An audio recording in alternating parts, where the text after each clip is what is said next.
વડોદરા મહાનગરપાલિકાએ આપેલી સમય મર્યાદાના કલાકો પૂરા થતાં અગોરા મોલ સહિત વિશ્વામિત્રી નદી આસપાસના ગેરકાયદેસર દબાણ પર પાલિકાનું બુલડોઝર ફેરવવાની કામગીરી પોલીસ બંદોબસ્ત સાથે ટીડીઓના અધિકારીઓ અને દબાણની ટીમ સાથે શરૂ કરવામાં આવી હતી। પાલિકાની ટીમ અગોરા મોલમાં ક્લબ હાઉસ અને કમ્પાઉન્ડ વોલનું દબાણ દૂર કરવા માટે પહોંચી હતી। પાલિકાએ ગેરકાયદેસર દબાણોને 72 કલાકની નોટિસ આપી હતી। કેટલાક લોકોએ જાતે દબાણ દૂર કરવાનું શરૂ કર્યું હતું। ત્યારે આજે પાલિકા તરફથી આપેલી સમય મર્યાદાનો છેલ્લો દિવસ હોય પાલિકા ટીડીઓની ટીમ સાથે પોલીસ બંદોબસ્ત રાખી દબાણ શાખા બહુ ચર્ચિત અને પહેલેથી જ વિવાદોમાં રહેલા અગોરા મોલમાં જેસીબી અને બુલડોઝર સાથે દબાણ તોડવા પહોંચી હતી અને અગોરા મોલની કમ્પાઉન્ડ વોલ અને ક્લબ હાઉસ તોડવાની કામગીરી હાથ ધરાઈ હતી। ઉલ્લેખનીય છે કે જ્યારથી અગોરા મોલ બનાવવાની શરૂઆત થઈ ત્યારથી જ વિવાદમાં રહ્યું।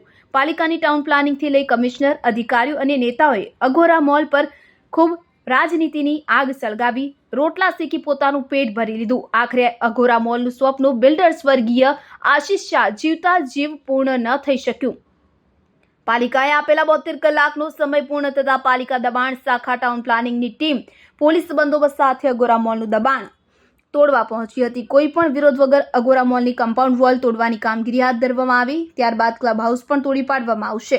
પાલિકાની કામગીરી પર સવાલો તો હજી પણ જસના તસ છે। શું પાલિકા આટલી કામગીરી કરી સંતોષ માનશે? શું ખરેખર અગોરા મોલ થકી કમ્પાઉન્ડ વોલ અને ક્લબ હાઉસ જેટલું જ દબાણ થયું છે? અગોરા મોલ કોણ કેટલું કમાયું? આ અનેક સવાલો ચર્ચામાં છે। જો હકીકત બહાર આવે તો કેટલાયના ઘર તૂટે તેવી શક્યતા છે। પાલિકાએ વિશ્વામિત્રી નદીની સરકારી જમીન પર, હું સ્પષ્ટ શબ્દોમાં કહું છું કે સરકારી જમીન પર દબાણ કરી રિટેનિંગ વોલમાંથી એને પુરાણ કરી અને એની પર જે ક્લબ હાઉસ બનાવ્યું છે અગોરાવાળાએ, એ ક્લબ હાઉસ તોડવાની શરૂઆત કરેલી છે। આ શરૂઆત એટલી કરી છે કે આ શાસકો અધિકારીઓ માત્ર શાસકોના ઇશારે ખરું ખોટું બધું જ કરતા હોય છે। એવી રીતે આ જ શાસકોના ઇશારે આ દિવાલ બંધાવવા દીધી 2015માં। HS પટેલ દિવાલ પર બેસી ગયા અને કોઈ તોડે નહીં એના માટે એનું રક્ષણ આપવા બેસી ગયા, જે ગેરકાયદેસર દિવાલ હતી। અને આ શાસકોના ઇશારે આજે તોડવા પણ આવ્યા છે।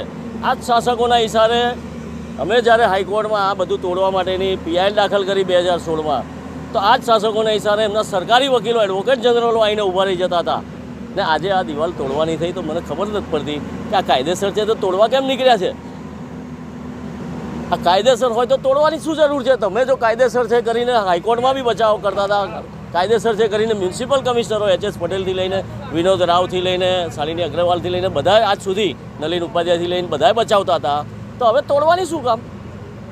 તો આ તોડવા માટેનું કારણ એવું દેખાય છે કે પ્રજાએ જ્યારે પૂરથી લોકોને ડૂબાડી દીધા, આ દિવાલે ડૂબાડી દીધા છે લોકોને, અને ડૂબાડી દીધેલા લોકોએ એમની ખુરશીના પાયા હલાયા છે। તો ખુરશીના પાયા મજબૂત રહે અને ફરી એમની માલ મિલકત વધતી રહે એવા કારણસર લોકોને માત્ર દેખાડો કરવા માટે કે આ અમે ક્લબ હાઉસ તોડીએ છીએ, અને આ ક્લબ હાઉસ તોડવાથી વિશ્વામિત્રી નદી કંઈ અહીંયા ઉપર ચડી અને પાણી પસાર થવાનું નથી ને લોકોને પૂરથી બચાવવાના નથી। પૂર તો આવશે જ જ્યાં સુધી આપણે જે ઊભા રહેલા છે એ વિશ્વામિત્રી નદીની જમીન છે, જેની પર 20 ફૂટ જેટલું પુરાણ કરી દીધું છે। એનો તટ બાજુમાં છે, એ લેવલ સુધી આ માટી કાઢીને ફેંકવામાં નહીં આવે, આ દિવાલ તોડીને ફેંકવામાં નહીં આવે, ત્યાં સુધી વિશ્વામિત્રી નદી જીવંત નહીં થાય અને લોકોને પૂરથી બચી શકાશે નહીં। આપ જોઈ રહ્યા છો અગોરા મોલની અંદર આવે ક્લબ હાઉસ, તેને દૂર કરવાની કાર્યવાહી ચાલુ છે।